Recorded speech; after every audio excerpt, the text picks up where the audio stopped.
This episode of Four Tims in a Podcast was brought to you by Manscaped. If you want to keep your below the waist grooming in tip top shape, then go to manscaped.com and put in the code TRIM4TIMS and it'll get you 20% off and free shipping when you place an order with a discount code. And we just like to give them a shout out because they make these emergency episodes possible. Well, that and the fucking diabolical Celtic board. So let's get into it. Welcome to another episode of Four Tims in a Podcast. It's our first emergency podcast of the season. Can you believe it? We thought after the whole Eddie Howe fucking fuck up that this might have been avoided. And to be fair to Neil Lennon, we had to wait till August last year before we had to do one of these, but it's the 28th of July and Celtic have about 20 minutes ago just been papped out of the Champions League by Danish side Midtyland.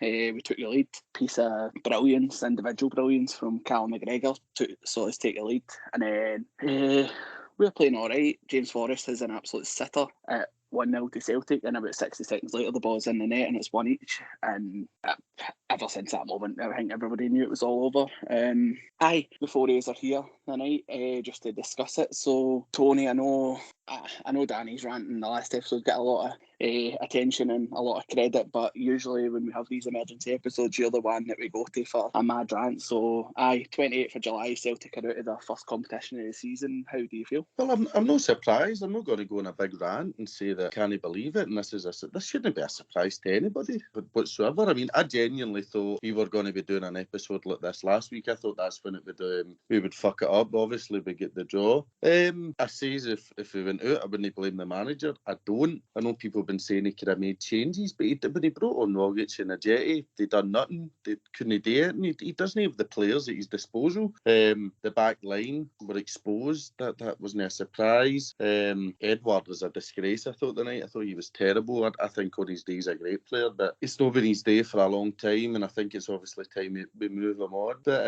I mean, I think the only people that are maybe surprised at this are the board because they're fucking idiots.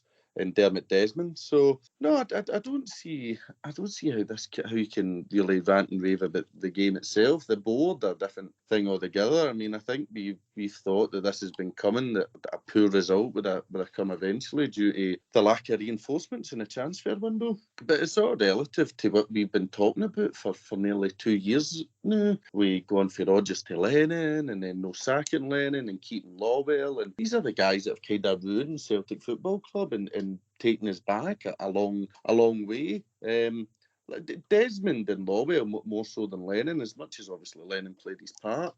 He was allowed to ruin the team because of guys like Lawwell and Desmond. So the only one left, well, I guess Lawwell still gets some kind of role, which he shouldn't have. He shouldn't have anything to do with the club whatsoever. That guy, he's done ridiculous damage. I mean, you look at the last 10 years, Maribo, Mulder, Ferencváros, Cluj, AEK Athens, New Midtyland. They join a long list of draws that have papped us out the Champions League. Even if you look back at Liga Warsaw, Sion and Braga and Utrecht. I mean, there's so many of these games that we go into unprepared and we get beat by clubs half a quarter the sizes. So I don't understand it. It's kind of the definition of insanity is doing the same thing over and over again, expecting different results. And we do it every year with these games. We should be planning for next year's qualifiers now. And we should have, as soon as Ferencváros put us out last season, we should have made plans in place for the qualifiers this season. But it's typical Celtic, really. As he says, bit of brilliance for McGregor. I thought he was okay. I thought Christie was okay again. I think Sorrow's needing some better management. I think he's too lackadaisical on the ball. I think thinks he's got far too much time. And he's tackling rash. He just looks as if he's going to get numerous bookings. Defence, I thought Ralston was okay for what he is. But as much as he was okay, he's still not the right back the manager wants. As much as maybe okay in defence, he can't bomb forward and do the things that Postecoglou demands for his system. So it's pointless. I mean, Bain, he's shite as well. See we're like for Joe Hart, if that's who we want, and that's who Ange wants, and I would take it just now because, I mean, the decision to drop Barkas tells me his kid time at Celtic's done. And I don't think anybody will be that fussed about it because he doesn't even look like a goalkeeper. But no, I think it's a board. I mean, all the eyes should be in getting rid of this board. And I do like the manager. It's not a case of the board only sacking the manager. It's just that the board are just uselessly, just so stupidly underprepared. I mean, we must be the only club in world football to have a majority shareholder who's a billionaire and fucking daft. I mean, that's incredible. A billionaire that's fucking daft. But no, I don't really have anything else to add. I mean, that was the name of our episode, was it last week? Fail to prepare to fail, and we have failed. And this game was for me about winning, and then I think PSV would have beat us because they're a better side, and you could have accepted it. But it was about winning and guaranteeing Europa League football, which is still crucial, which is still good. I quite enjoyed the Europa League. We've been competitive in it quite a few times, but instead we've ballsed it completely, and now we're at real danger of maybe not even playing any sort of European football because there's no guarantees against Jablonec. So, and then we've went extra time just before we need to go to Tynecastle now, which is a massive game because we've got a league title to at least try and compete for. But no, that's my kind of overall thoughts. All the blame for me rests on the board, and I think they should all resign. And I think Desmond should share his majority holding to somebody that actually gives a shit. Danny, some strong words from Tony there. This is, I don't think any is a surprise. I know Celtic played all right last week, especially in the first half, but I think this is just like bearing the fruit of what happens when you wait 4 months on Eddie Howe and then he turns around and knocks you back. And yeah, point and on June the 10th had his isolation and stuff, and then somehow we still went into our Champions League qualifier with a backline of Scott Bain, Anthony Ralston, Stephen Welsh, Dane Murray and Greg Taylor. It's just completely unacceptable how unprepared we were. And I seen somebody say on Twitter, do you know what, see in about 3-4 weeks when we actually get a finger out of our arse and make a few signings, you probably look back and say, we would have won that tie now, but it's just yet again completely unacceptable from the club.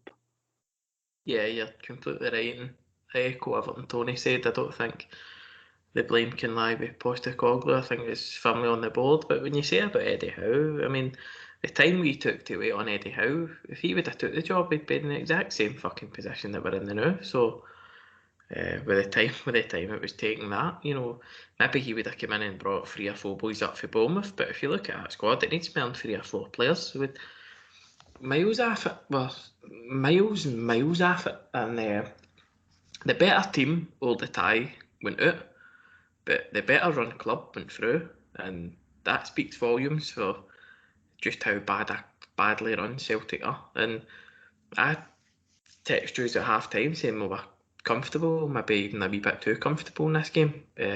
But I don't want to criticise young boys that are playing for Celtic like Dane Murray, who I think will be a player and a half for us. And I tell you what, the boys get ball and he's get buzz, but he was found wanting at the crucial moments, which isn't his fault. Never in a million years did he expect to play in their games. But just look at that defence keeper we were left with to go into that game. A boy for last year, Welsh, who, alright, he looked better as he's running the team went on, but he was flung in because he wasn't as bad as Shane Duffy. And then Taylor, who I think he's an alright defender, but to go in with that back five, I'm not going to get through him because it'll just anger me, but to go into that tie with that back five and then change your keeper, but then saying all that, well, we're through. Forrest just does the easy thing and scores. He's trying to be too clever and go back across the keeper. Thought he was pathetic when he came on. I don't think he did the right thing once.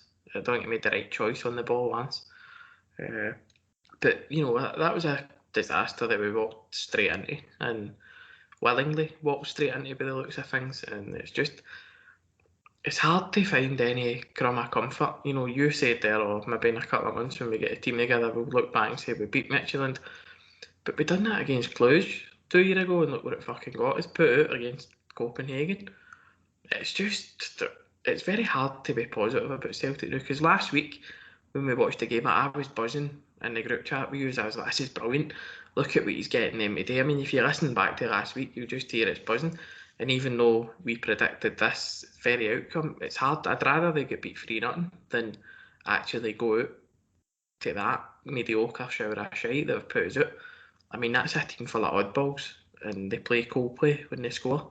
So, I mean, that's mortifying for Celtic. But I genuinely don't think anything will shame Desmond into making any decisions. I think he probably makes a fair whack, insignificant to him maybe, but he probably makes decent interest off of Celtic shares. He's getting no interest in actually running a football club. He just wants to turn up whenever he wants and turn up at cup finals and look good and, don't know, maybe spread the Celtic message when he's out playing golf with fucking the next celebrity. But this is a club that's in turmoil. It's a bad way, and the manager's currently been hung out to dry because for everybody saying that they don't hold him responsible, that's not going to last forever. You're going to get to a point where it'll be, oh, he's got to go on with what he's got now, but he's got nothing.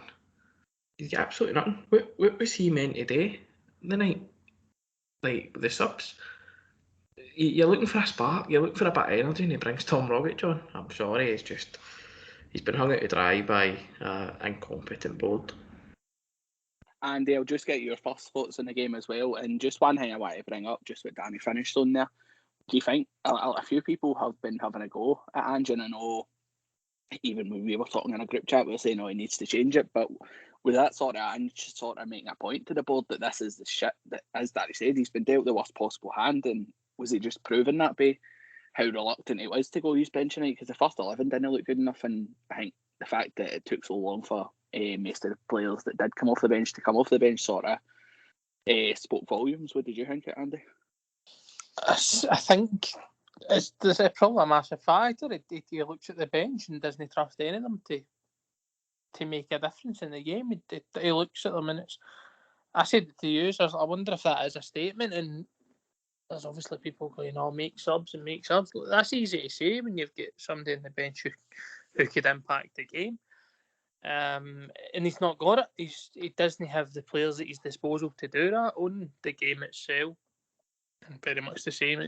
I can't find it in me to blame the manager in any way, shape, or form because he's not been given the tools to do his job. He's in a boxing ring with one arm tied behind his back. What yet again be an incompetent boardroom.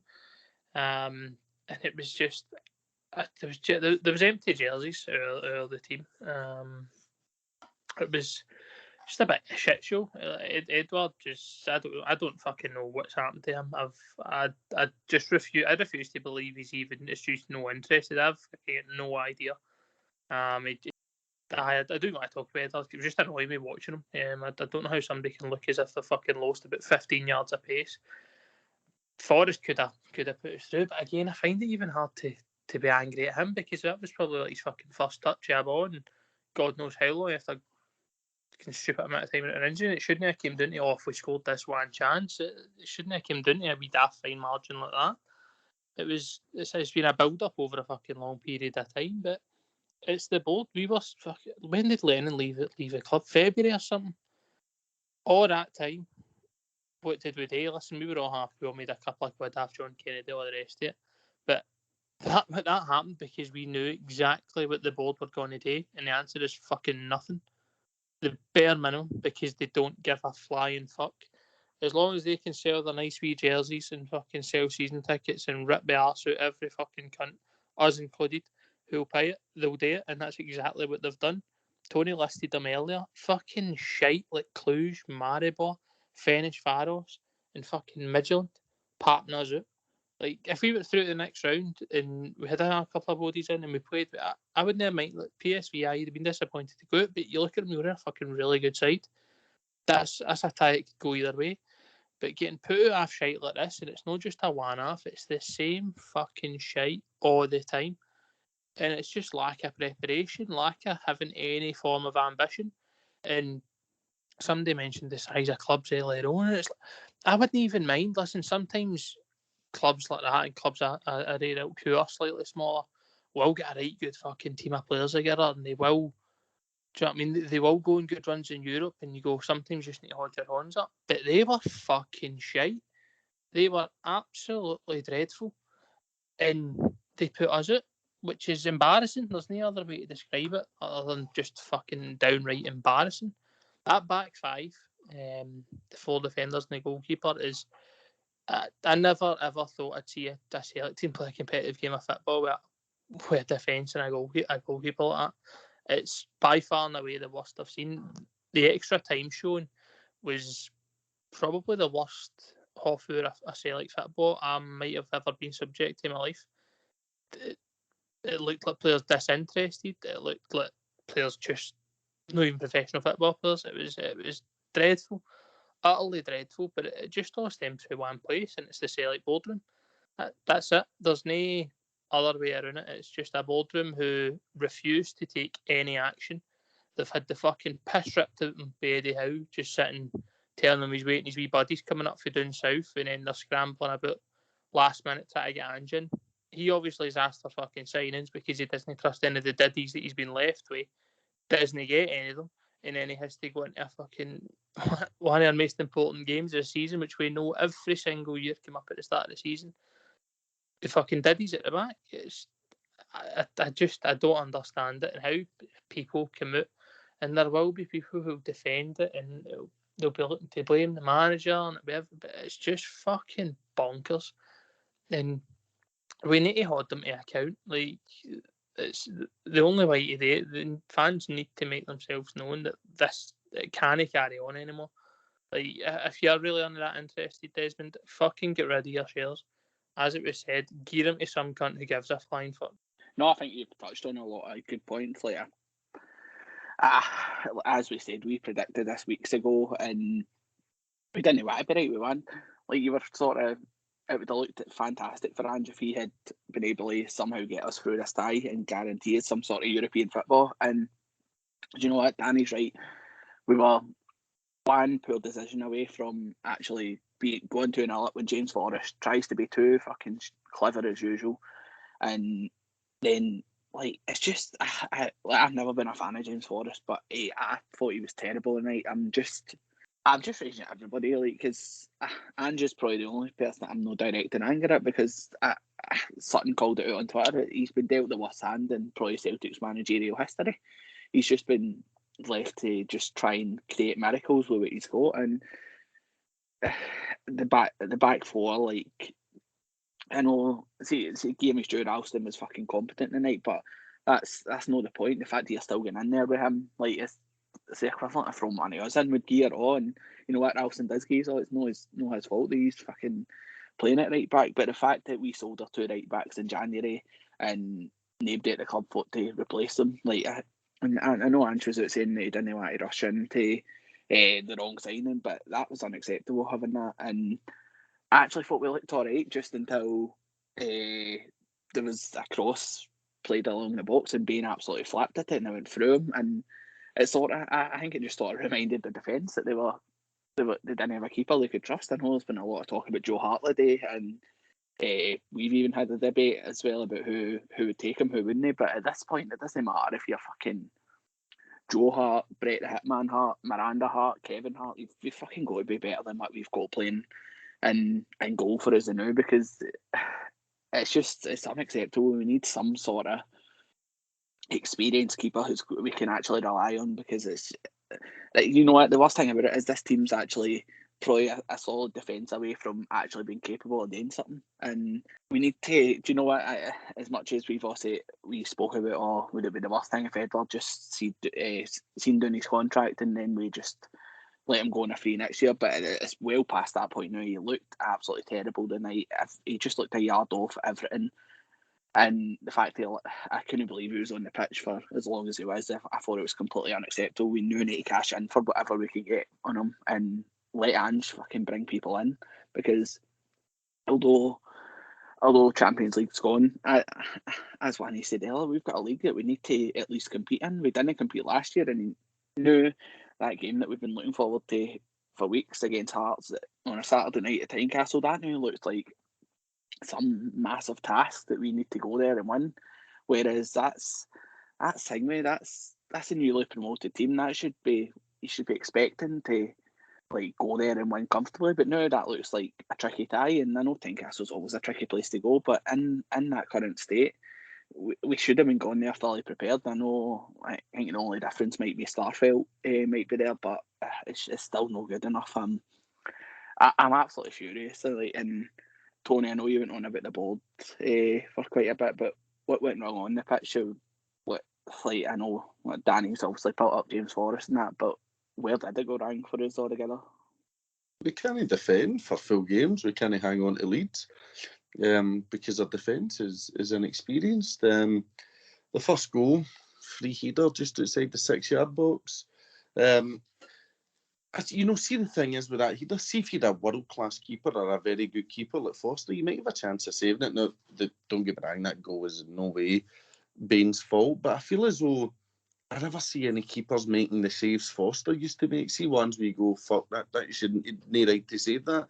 These keepers don't make these saves, and you need that. Rangers have got that, for example. They've got Alan McGregor, and he'll win them points this season, as he's done for a long, long time.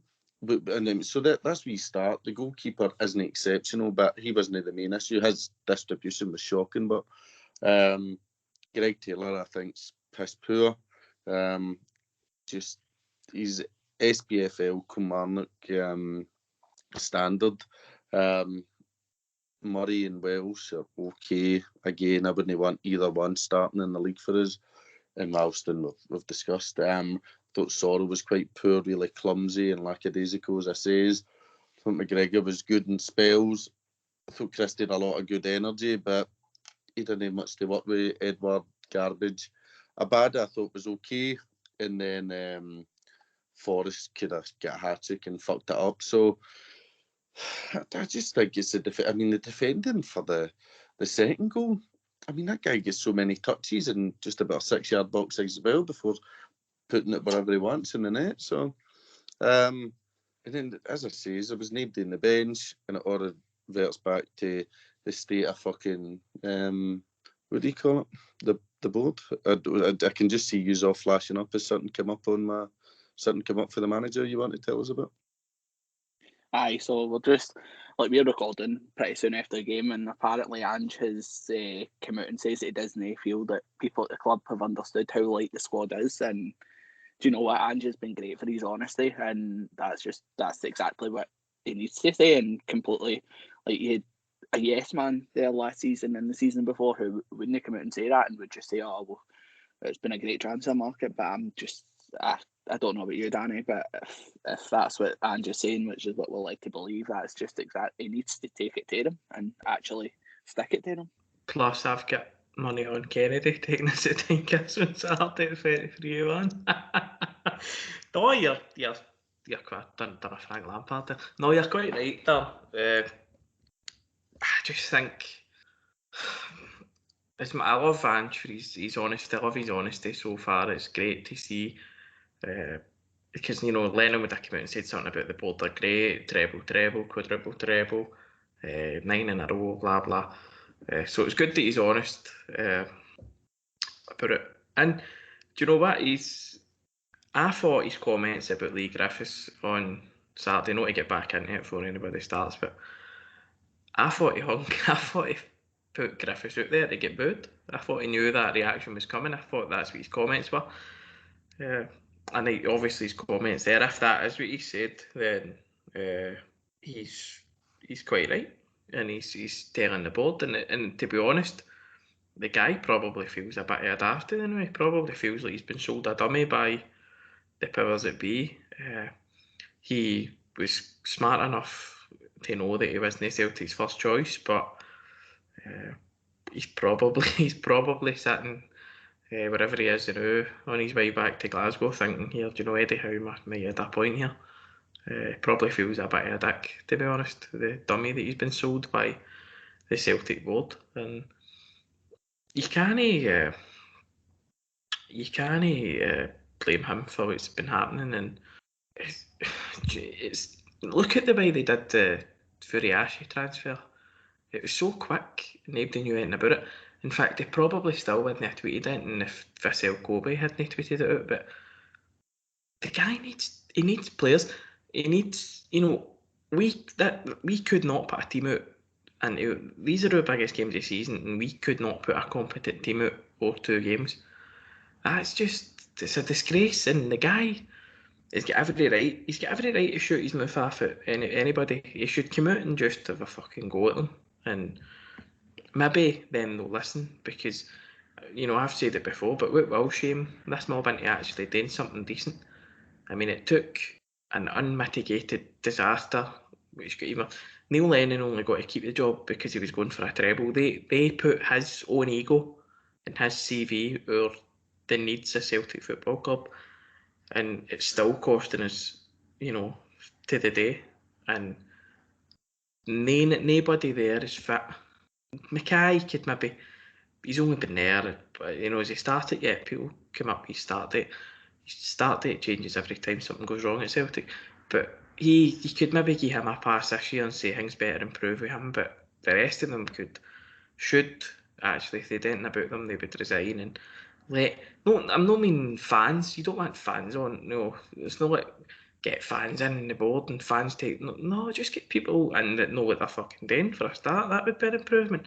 Get people in with fit my brains. No jobs for the boys. Just get people in there that actually know how to negotiate a transfer without it turning into a disaster.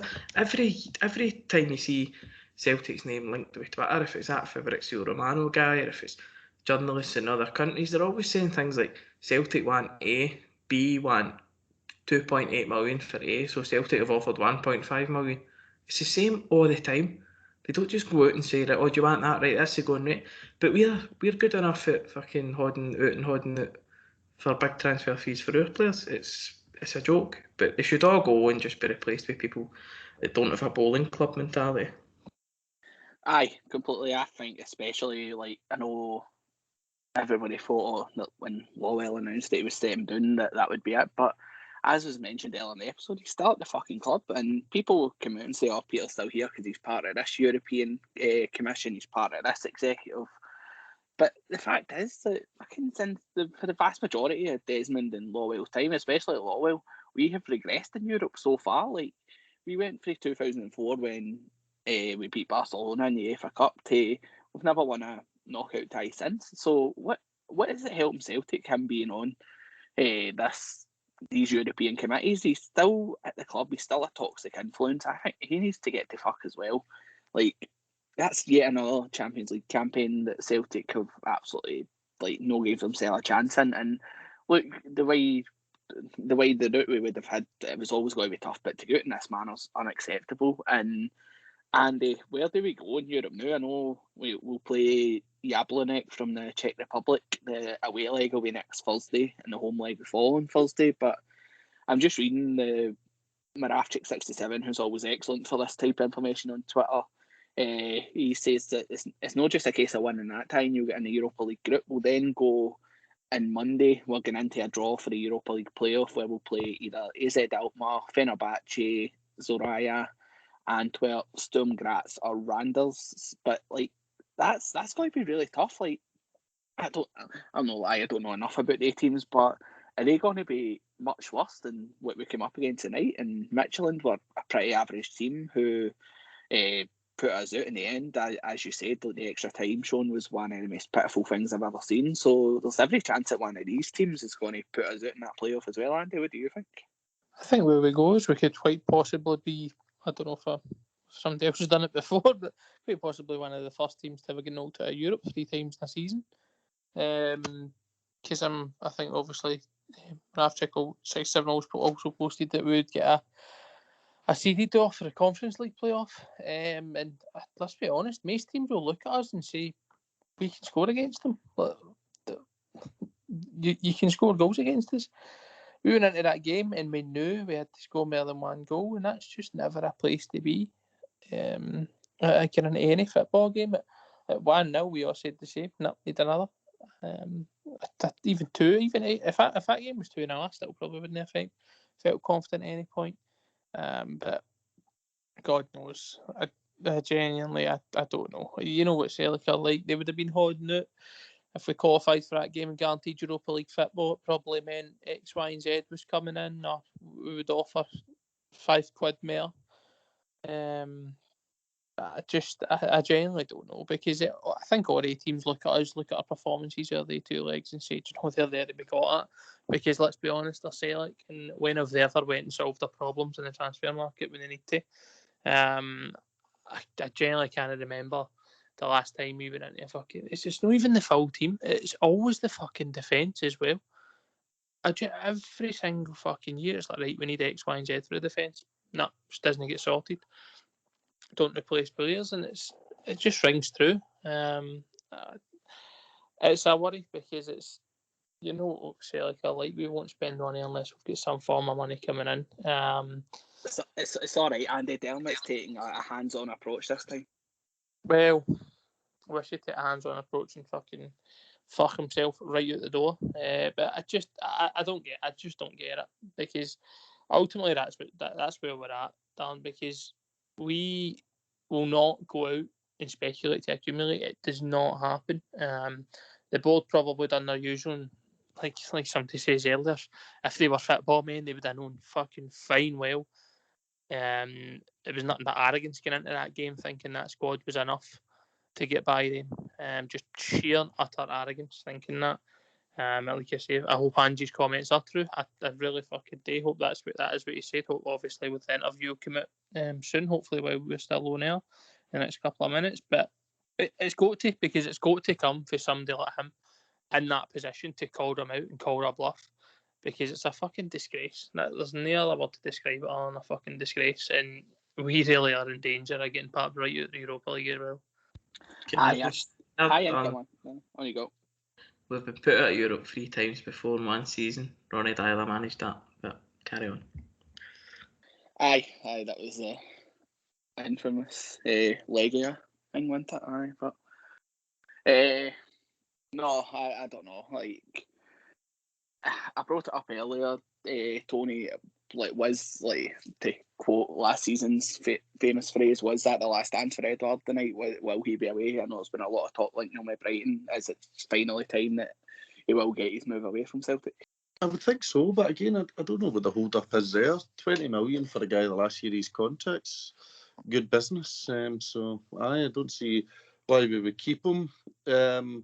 No, I've just listened to everything he's saying. It's spot on. I mean, I was looking at who we could end up facing in even the Conference League, and there's no gimmies. I mean, we could genuinely go out of Europe here.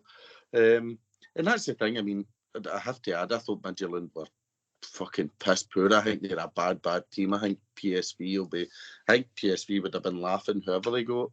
They must be looking really forward to playing them. They were a shit team who were soundly beaten by Rangers a couple of years ago, and I think that's when they were even better. But see, the thing is, I mean, as we say recently, Andy's been the manager for 2 months. See, when he came in, see if he'd have went right back, left back, centre half, and a striker. These are my 4 targets. This is who I've been looking at. Can we get them in before the Champions League game? But instead, the board have gambled and thought, oh, well, again, as Andy just says, arrogance. We'll get past Midtyland on without spending any money. Instead, we've once again blown the chance at mega millions for the 4th year in a row through complete negligence. So it's infuriating. It's really silly. It doesn't make any real sense why you would be so determined to not play in the Champions League every season. Even under Rodgers, we were quite underprepared for his first season as well. We were quite lucky to get through over in Beersheva. We hung on for dear life there. So it's stuff like that. I mean, the board are just complete idiots. And Dan's just, have you just put something in the chat? I obviously haven't done a good enough job of convincing people we need players in. The manager's words post-match. If that's true, then he's fucking spot on. But it doesn't look good, obviously, if he's already fighting with the board. But it is better than somebody coming out and going, oh, Mr. Desmond and Mr. Lawwell, they've done so much. I mean, fuck that. At least this guy's honest. That's what I do like about him. I like that he's honest. So I think all eyes are now on Dominic Mackay. He is the chief executive. He's been in for a fair bit of time now. He needs to provide answers. It's not up to Postecoglou to answer why we not get a right back since Frimpong left. It's up to the people at the club. Now, Mackay must know who signed John Joe Kenny. He must know who sanctioned that deal. He must know why we've not signed a right back. He must know a lot of things that obviously we're not privy to. Come out and tell the fans. The fans demand answers. The fans have backed Celtic as they do every season with season tickets. with merchandise. We all say throughout the season we're going to do this, that and the next thing. But at the end of the day, we back them and they've thrown it back in their face, as can happen with football. Celtic have a habit of doing it at this time in the season. So I think big questions needs to be answered. Like guys like Ian Bankier, the chairman, who went to a press conference with Mackay and Postecoglou and didn't speak. That's the chairman of the board. I mean, guys like this, you can't get rid of these guys quick enough for me. But there you go. I mean, if we'd have spent, I'd say, a couple of million on a few decent players who were better quality than what we had, we could have easily beat Midtyland because they're a poor team. But instead, what you've done is create a really negative atmosphere, get into the season opener, which is going to be a tough game. And already it's all about sack the board, as opposed to the board going, no, what, we're actually going to be competent for a change. And it just, the atmosphere around the club becomes toxic again. The good thing is, though, the board can't put up big fences and phone the police because the fans are actually getting back into the stadium. So no doubt that will lead to demonstrations and protests. I mean, I think I speak for the pod when we agree with when the Green Brigade and guys like that come up with protests. I mean, I thought when they were putting photos of the board up and people were saying, oh, we don't even know who they are. I think that was the point when they were doing the kind of 100 days thing. So I think you'll see stuff like that. And I feel terrible for Ange because I think if he'd Starfelt and Furuhashi a wee bit earlier and the right back were chasing, we would have beat this mob and we've been positive and everything would be looking good. But we fanny about, we don't know how to get transfers done efficiently. And this is where we are. I'm sure there'll be loads of other podcasts recording stuff just like this, and people are going mad on Twitter. And it's just so unacceptable. And for me, I think Celtic could be such a really, really well-run club, and I think we can get back to doing the things we used to do when it was kind of competing in Europe and actually playing your Man Uniteds, your Juventus, your AC Milans, taking them to task. I think if we put proper structures in place, we can be like a Salzburg, for example, an Atalanta. These teams that are really well run, that aren't big clubs. Obviously, we're much bigger than these clubs, but they're well run and they've got good systems in place. We don't have a director of football. We don't have a scouting department that's any good. We're just lacking in so many areas, the club wide. And I touched on it the last episode. Mackay was talking about being world class. There is not one aspect of Celtic that's world class apart from the fans, as far as I'm concerned. So again, it's kind of deja vu for us. We've done it all before, and I don't know if I can be asked in another season of just fucking moaning and complaining about assholes who couldn't care less. These guys that are multi-millionaires that just take my money and I just give them it every year because I've got a love to the club that I can't get rid of, and I don't want to get rid of. So I've got no time for the cunts on the board. I would love them all to resign and never come back to the stadium. And I would like us to get real people in who I think Danny says they don't need to be Celtic men. See if they're competent people. I couldn't care less as long as these guys, whoever comes in, is good at their job and knows what they're doing and knows football and can start putting proper structures in place. But for me, it's just a long list. It goes to a long list of European disasters that the Celtic love to have. So I don't really have anything else to add. I think we've ranted for quite a while, so we'll just have a quick look to Saturday because I don't think we're going to be up for a full preview of Hearts by then, but we'll get a go now. Danny, how big is Saturday now? As I said, on paper it's against a newly promoted team, so it should be a relatively easy game, but everything that's happened in the last few weeks and months for Celtic, because it doesn't look too easy, and it's just, it goes without saying, we just can't afford anything to drop anything in Edinburgh when we go, because the state of this team at the now, they just can't afford to be playing catch up. No, it's a massive, massive, massive game, as they all are, but Tynecastle away is always a game that a lot of Celtic fans look forward to. It's always a game on the calendar that when the fixtures are announced, you always look when away at Ibrox, when away at Pittodrie, when away at Tynecastle. 8 o'clock on a Saturday. It's a perfect occasion, should we say, for the first game of the season. But it is already massive. We can't really afford, I know it's only one game, but you can't afford to play catch up, because you look what happened last year. I'd fully expect them to hammer Livingston Saturday morning, and then it's down to us. So, do you know, I think I've seen enough going forward for us that we'll beat Hearts. I don't think, I know I said we maybe need to score 4 goals this season to win a game, but I don't, this could be famous last words, but I don't see many teams in Scotland, apart from maybe 1 or 2, actually exposing their defensive eye that Midtyland did.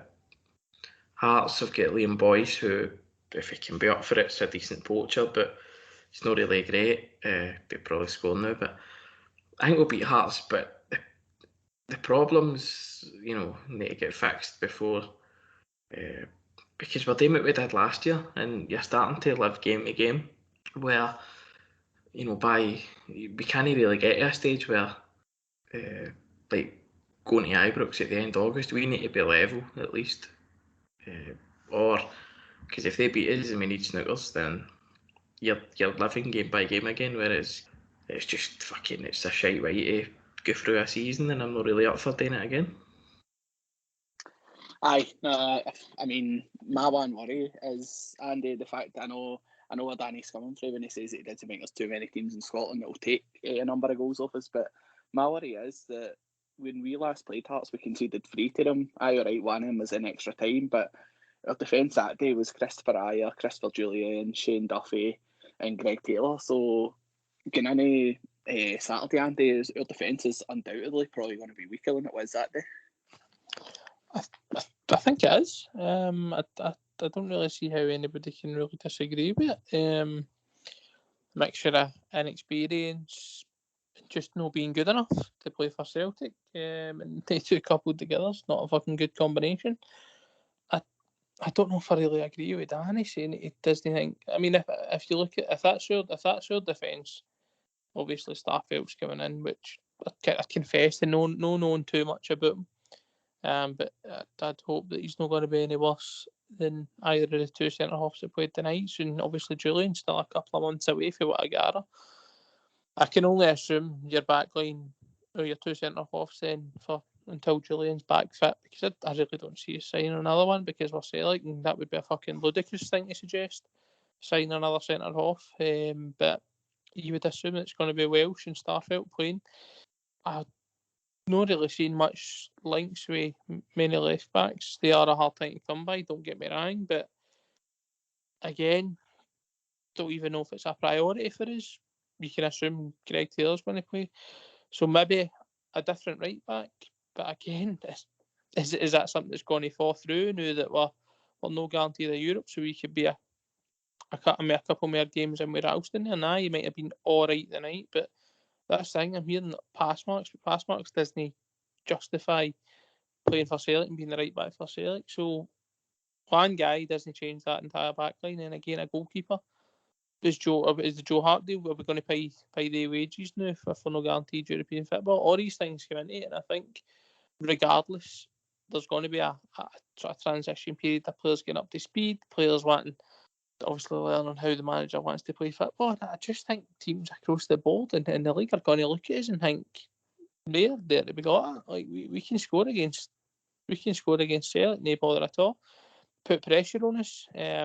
You've clearly seen it against Midtyland, what they were doing. I think done it in the first leg as well, just crowding on top of the keeper because they know all 3 keepers are fucking shite bags.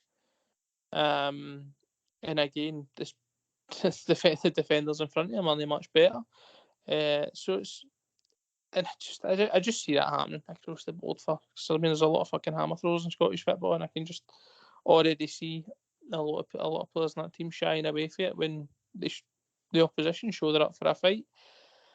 It's something that needs rectified promptly, and the only way you're going to do that is bringing in football players, and competent ones at that. But as for the game against Hearts, I'm hoping that we can score goals. We had chances tonight to score a couple of goals, and I do think, I mentioned it to you before, there's going to be quite a few periods of kamikaze football, particularly at the start of the season, where we're just going to go and score more goals than you, and I really do think that's what we've got today. for the time being. I would probably assume as well that Yeti will start up front instead of Edward. I think he's almost certainly away. Maybe he'd have hung about to get us through, or try and get us through the next round or something, but I think almost certainly now, given the uncertainty that we need to win 2 ties, he's for the Europa League, he's almost certainly away. So I'm suspecting a lot of kamikaze football, and both teams to score will probably be on for me most weeks. Aye, Tony, I'll just take a quick preview and prediction for Hearts from you. I know Andy and Danny have covered it, and I know our listeners will be struggling to keep up with all this misery we're piling on, but how do you see Saturday going? It'll be a tough game. I think we're unprepared for that as well. Starsfeld doesn't know any of the players. He's going to come in. He's not really had any chance to train, which puts him at a bit of a disadvantage. Are we going to have a new goalie in? If we're stuck with A2 that we've got, definitely chance of conceding. Is a new right back going again? Is he going to have time? Ralston, I'm sure most players in Scottish football fancy their chances against him. I think it'll be a struggle. Is Edward going to be going? Are we going up front with a Jetty who doesn't even look like a football player? Is it going to be Griffiths up front? I mean, it's just, I don't know. I think it'll be a really hard game for us. And I think we really need bodies in ASAP. We need bodies that can contribute, because if nobody's in by the end of this week, you're then unprepared for Jablanek, and I can't be asked talking about that, actually. I'm getting ahead of myself. I think we'll draw 1 each. That's my honest prediction. I guess as honest as I can be. I know it's negative as fuck, but it's just this board and their absolute how fucking useless they are makes me think that there's a strong possibility we won't actually have the team we want for Saturday. So we'll go with 1 each. Danny, that was the first prediction. I know you've already gave you a preview, but what's your prediction for the scoreline on Saturday? 3-1 Celtic, and I think Starfelt will score, Furiashi will score, and Furiashi will get 2 actually. It'll be nervy, Hearts we'll score early, Hearts equalise, then we'll pull away in the sent-off. Andy, same to you. We've heard your preview. What's your prediction? 3-2 Celtic. Oh, that's what I was going to say as well, actually. I was going to go for a 3-2. I'll go for 4-2 then. I don't want to add too much to what User says. I completely agree. I think, you know what, it might benefit Starfelt the fact he's not had to play with that defence for any matter of time, because it's a bit like when Laxalt first came in, he didn't catch any bad habits for a wee while. But I think even with 4,500 in Tynecastle, like, it's not the 15 to 20,000 that you usually get at there. Well, they're right on top of you, but I'm sure they'll make some amount of noise. And when the away support, the Celtic players will definitely know they're at an away ground for once. But I just think Celtic have got a lot of quality going forward, and hopefully we can just go there and not concede too many. And I'll go for 4-2 as well. I think a Jetty will score, and I think Abada will get a couple. Who knows who'll get the other one. But that'll probably be us until after the game on Saturday. Just keep an eye out on our Twitter. We're planning one of the Twitter space things. I mean, if Celtic lose, we might just chuck the podcast completely. But at this point, we are looking at doing that on Saturday night. Sort of similar to the phone in, apart from it'll be live and we'll be able to actually take comments from everybody as we're talking. So I get your carry out on Saturday and give us a wee listen after the game. But I just thanks again for listening, and if anybody at Celtic's got a problem with what we've said, you says that he's wanted to have the opportunity to respond to fan media this season, we would welcome you on at any point to justify what happened tonight. And thanks very much. Good night.